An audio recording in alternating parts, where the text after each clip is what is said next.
9 businesses received preliminary approval this week to grow, manufacture, and sell medicinal marijuana in Texas. It's one of the first steps to grow the state's medical marijuana program. For the past decade, only 3 companies have been allowed to supply the state's medicinal program, and lack of access and convenience is what prompted state lawmakers to expand the program this year. But some are questioning who is getting these licenses. And Capitol correspondent Dylan McKim explains.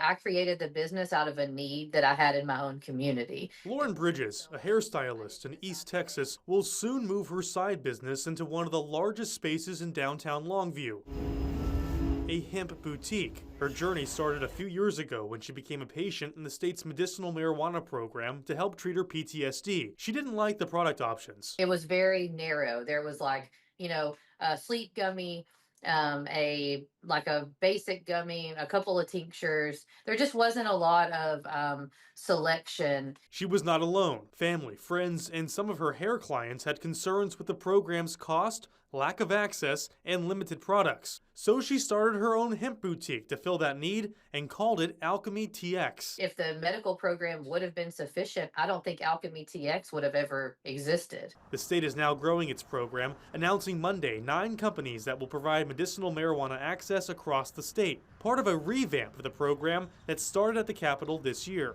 Nico Richardson, the CEO of Texas Original, which is currently supplying medicinal marijuana, said, quote, "With these new licenses, the broader list of qualifying conditions and new treatment options allowed under House Bill 46, patients gain more choices, new formulations, consistent dosing, and better delivery methods so they get the care they need," end quote. Almost all the new companies are from outside of Texas and already operate in other states. One company, Lone Star Bioscience, said it is located in this building. It's across the street from the Texas Capitol, but we could not find their office, and a front desk worker said they had not heard of the company in the building. Bridges questions the credentials of the new companies and says she wanted to see more Texas-based companies involved in the expansion. It doesn't look like a business that was already operational that is going to move into the medical sector.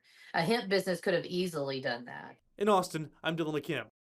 And these 9 companies are not allowed to start selling just yet. The Texas Department of Public Safety said it will continue to evaluate each business. 3 additional businesses will be announced on April 1st next year. Now, looking further at this, qualified physicians can prescribe low THC cannabis to patients with certain conditions. Some include epilepsy, multiple sclerosis, and autism.